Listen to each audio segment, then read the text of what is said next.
कितनी दुर्वा? 7 दुर्वा अशोक सुंदरी वाली जगह पर चढ़ाकर, शंकर भगवान के ऊपर चढ़ाकर, गणेश जी के चरणारविंद को लगाकर उसको लेकर आना है। हाटकेश्वर महादेव का स्मरण कर। कौन से महादेव? हाटकेश्वर महादेव। उसको लेकर आइए। उदर में, पेट में रोग हो, बीमारी हो, बहुत ज्यादा तकलीफ हो रही हो, शरीर के अंतर्गत एसिडिटी रहती हो या पेट के अंतर्गत कोई ना कोई बीमारी बनी ही रहती हो, किसी भी दिन सुबह के समय जब आप वो दुर्वा लेकर आए, 5 दिन 6 दिन 7 दिन में एक एक कर खाली पेट उसको चबा चबा कर खा लो और पानी पी लीजिए। जीवन में कहीं समस्या खड़ी हो जाए, बहुत विकट समस्या है और कोई हल ना मिल रहा हो जाता है जीवन में, कोई घड़ी ऐसी आके खड़ी हो जाती है जहां पर हमको सोचने के लिए भी समय नहीं मिलता। तब बीमारी डॉक्टर का पीछे ही नहीं छूट रहा हो तो शिव महापुराण, विष्णु पुराण और स्कंद पुराण में जो पुरुषोत्तम कथाओं का वर्णन किया गया है, एक आटे का दिया, उसमें 4 बत्ती, आटे के दिए में 4 बत्ती रखें, तिल्ली का तेल डाल लें, थोड़ा सा उसमें सरसों का तेल डालें। महाराज घर के बाहर, अर्थात घर के अंदर के बाहर जो चौखट होती, चौखट से थोड़ा सा बाहर, बिल्कुल चौखट में नहीं बैठना, थोड़ा सा बाहर, 9वीं तिथि के दिन शाम के 6 से 6:30 के बीच में 21 बार जो व्यक्ति बीमार रहता है उसके सिर से नीचे की ओर श्री नरसिंह भगवान का स्मरण कर जिस अधिक मास में जिस तिथि को उतारा कर रहे हो उस तिथि का नाम लेकर, उस अश्विन अधिक मास का नाम लेकर, जो व्यक्ति का उतारा कर रहे हो उसका नाम और गोत्र लेकर 21 बार जो उतार कर उस दिए को घर के ही चौखट पर रख देता है, उस व्यक्ति की बीमारी छूट जाती है महाराज, वो रोगीला नहीं रहता। शिव महापुराण की कथा वर्णन कर रही है। ब्रह्म में ना पढ़कर भगवान शिव के प्रति अपने मन को केंद्रित। एक बार भगवान श्री गणेश जी महाराज और भगवान श्री षडानंद कार्तिकेय जी, भगवान देवादिदेव महादेव मां जगतजननी के साथ विराजमान है और वहां आ जाते हैं।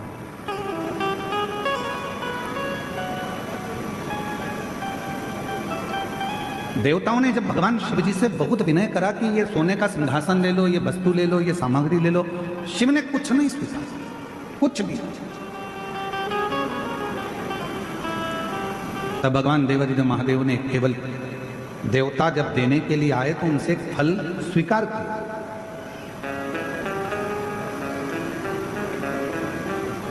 एक फल स्वीकार, और स्वीकार करना भी चाहिए। शिव महापुराण की कथा कहती है कि जब हम कई तीर्थ में जाते हैं या हम किसी पुण्यमय स्थल पर जाते हैं या कोई पवित्र धाम पर पवित्र आयोजन में जाते हैं तो प्रयास करा करो कि वहां अगर कुछ थोड़ा सा भी जल का आचमन मिल जाए, थोड़ा सा,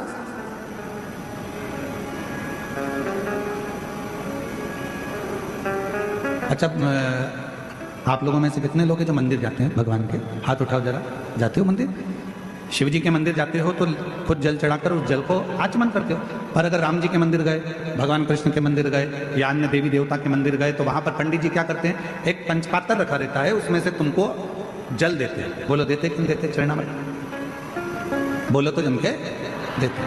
कभी आपने पंडित जी से पूछा कि महाराज जी ये बताओ कि हम आपके पास में आते हैं, प्रणाम करते हैं, भगवान को नमन करते हैं और आप ये जल हमको देते हो, क्यों देते हैं? इसका कारण क्या है? इस जल की महिमा क्या है? इस जल का अच्छा कारण क्या है? पंडित जी से पूछो। पंडित जी बताएंगे कि बेटा, इतने सारे भक्त जब मंदिर में आते हैं, स्तुति करते हैं, पढ़ते हैं, घंटी का नाद होता है, आरती होती है, घड़ियाल बजते हैं, तो जितने भी भक्त आते हैं वो अपने मुख से जब स्तुति गाते हैं तो उनकी तरंग इस जल में चली जाती है, और वो जल जब हमारे भीतर जाता है, आचमन हम करते हैं, तो हमारे भीतर के जितने भी दुख हैं, हमारे भीतर के जितने भी तकलीफें हैं, हमारे भीतर के जितने भी रोग हैं, कष्ट हैं, हमारी कहीं अकाल मृत्यु का भी योग बनता है तो वो आचमन करने से हमारा अकाल मौत भी टल जाता है। हमारे भीतर के सारे दोष समाप्त होते चले जाते। उस जल में इतना बल उत्पन्न हो जाता है।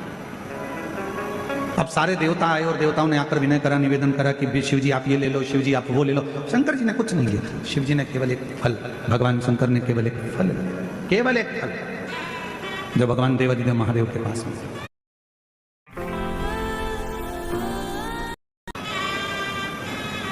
थोड़ी देर बाद भगवान श्री गणेश जी महाराज आ गए। गणेश जी ने उस फल को देखा विनय करा पिताजी से कि ये फल आप मुझे दे दो। पिताजी ने नहीं दिया। थोड़ी देर बाद में षडानंद कार्तिकेय जी आ गए। कार्तिकेय जी ने आकर कहा कि ये फल आप मुझे दे दो। कार्तिकेय जी को भी भगवान ने फल नहीं दिया, फल प्रदान नहीं किया। माँ जगत जननी अम्बा जगदम्बा ने कहा कि तुम्हारे दोनों पुत्र फल मांग रहे हैं और आप नहीं दे रहे। शिवजी कहने लगे ये वो फल है जिसको मैं आधा नहीं कर सकता।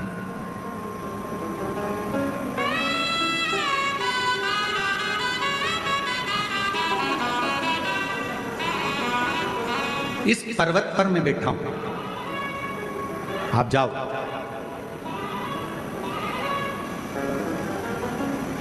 जो पृथ्वी की परिक्रमा कर कर पहले आएगा ये फल उसको दे दिया गया। ये फल मेरे पास में रखा है और मेरे पास में ये फल है जो जाए परिक्रमा करने के लिए।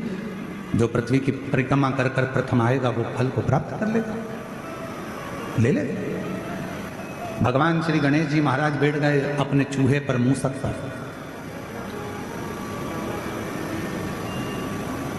गणेश जी से सीखना चाहिए, शरीर इतना बड़ा है और बैठे काय पर है?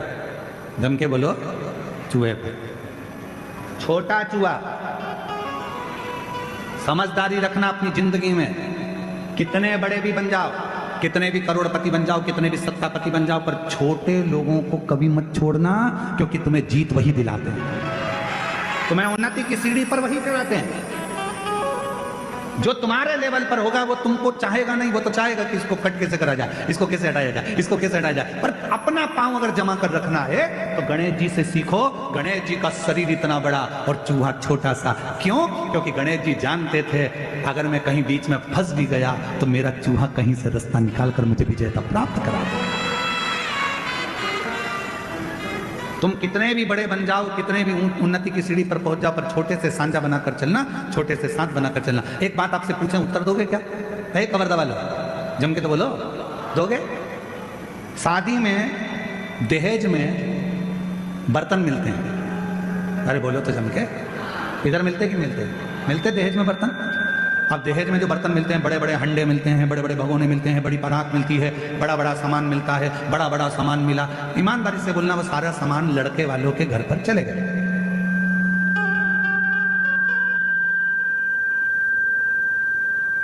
और वो पूरा सामान लड़के वालों के घर पर गया। तुम्हारे भी घर पर आया होगा दहेज में। वो सारे बर्तन जो वहां से दहेज में मिले वो रोज काम में आते हैं क्या? जम के बोलो जरा, नहीं आता। दहेज में जो बर्तन मिले बड़े बड़े बड़े बड़े, वो काम नहीं आते। पर वही दहेज में बर्तनों के साथ छोटे बर्तन भी आते हैं, थाली, कटोरी, चम्मच, छोटी सी प्लेट। तुमने क्या करा? वो बड़े बर्तन तो उठा के ऊपर रख दिए बोरे में बांध कर, और छोटे छोटे जो बर्तन थे उनको निकाल लिया। वो बर्तन रोज काम आ रहे हैं। याद रखना, बड़ों से अगर मैत्री रखोगे वो तो कभी कभी काम आएंगे, पर छोटे तुम्हें कब उन्नति की ओर पहुंचा देंगे वो तुम ही समझ सकते। छोटे का साथ है, बड़े बर्तन का, छोटे बर्तन हमको सुख देते हैं। छोटे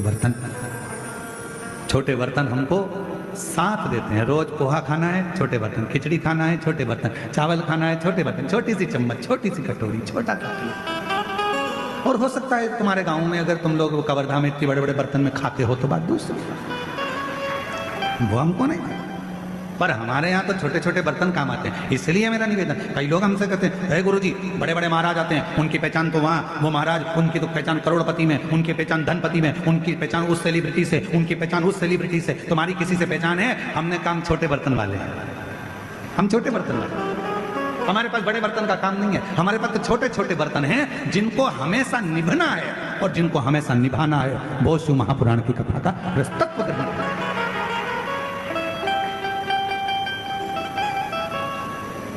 मेरे शंकर भगवान के पास में बड़े बर्तन नहीं है। मेरे शंकर भगवान के पास सब छोटे बर्तन। जितने देवता हैं, भगवान नारायण के पास में गरुण जी हैं, वरुण जी हैं, ये हैं, ब्रह्मा जी के पास में ये हैं, और ये हैं, इंद्र के पास में ये हैं। पर शंकर जी के पास में कोई बड़ा नहीं है। शंकर जी के पास में तो डाकनी, पिशाचनी, चुड़ैल, भूत, भयंकर सब। जिनको किसी ने नहीं पूछा उनको शंकर जी ने पूछा, जिनको कोई नहीं माना उनको शंकर जी ने माना। किसी ने कहा तुम्हारे हमारे देवताओं के पास जो पार्षद हैं वो प्रबल हैं, और शंकर जी के पास तो ये डाकनी पिशाच निचुड़ैल भूत भयंकर, ये इनमें क्या बल होगा, इनमें क्या दम होगी? जोर हैं पर होते बलवान, होते बलवान।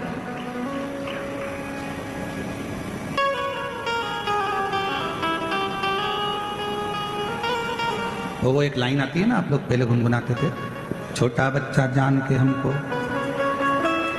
क्या है हमको आता नहीं है, रखा के बताओ ना थोड़ा सा, बोलो बोलो जरा, छोटा बच्चा ना डरा ना रे, हाँ ठीक, कितना सुंदर बात है। फिर उसमें आखिरी में एक बात आती है, तातई दिन ना नाच नचा देंगे। हमको छोटा मत समझना, जितने छोटे हैं इनको छोटा मत समझना, वरना तातई दिन ना नाच नचा देंगे। छोटे को साथ, छोटे को पकड़, बड़े बर्तन कभी कभी काम आएंगे, और छोटा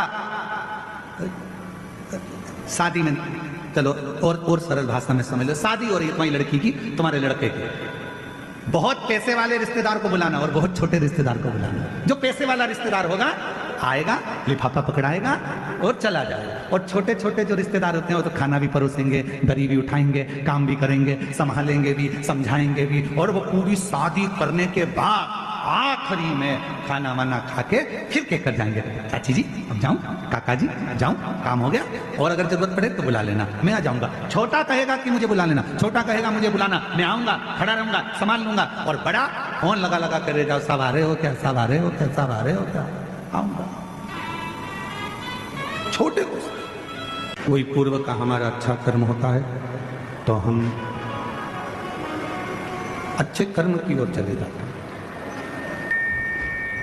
हमारा श्रेष्ठ कर्म ही हमको अच्छी जगह लेकर जाता है।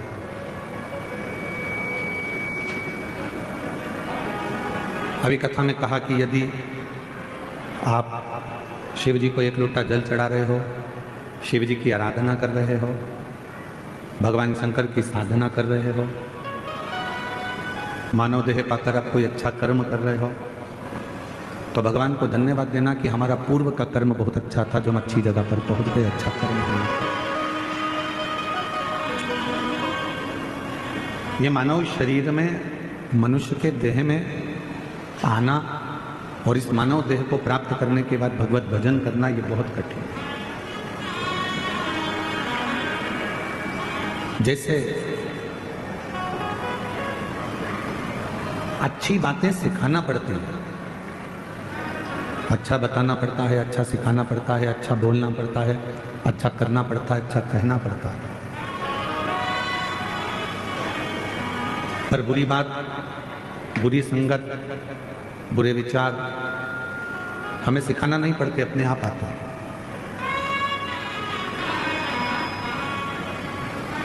बच्चों को गाली सिखाना नहीं पड़ती, वो अपने आप सीख जाते हैं।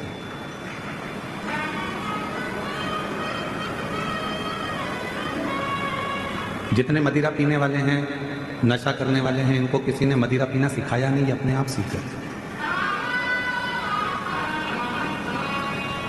जुआ खेलने वाला, वैश्यवृत्ति करने वाला, मांसाहार करने वाला, गलत काम करने वाला अपने आप गलत जगह पर पहुंच जाता है।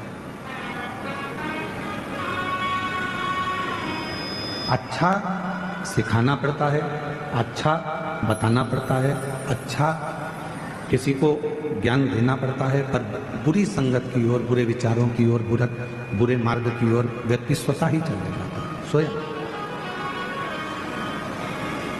तो शिव महापुराण की कथा कहती है, भगवान शंकर का चरित्र कहता है, शिव तत्व कहता है। आप किसी को अच्छा मार्ग बता रहे हो, आप किसी के लिए अच्छा कर रहे हो, आप किसी के लिए अच्छा करने का प्रयास कर रहे हो, तो ये मानकर चलना कि तुम्हारे पूर्व का कोई अच्छा कर्म था जिससे तुम अच्छे मार्ग की ओर चल रहे हो।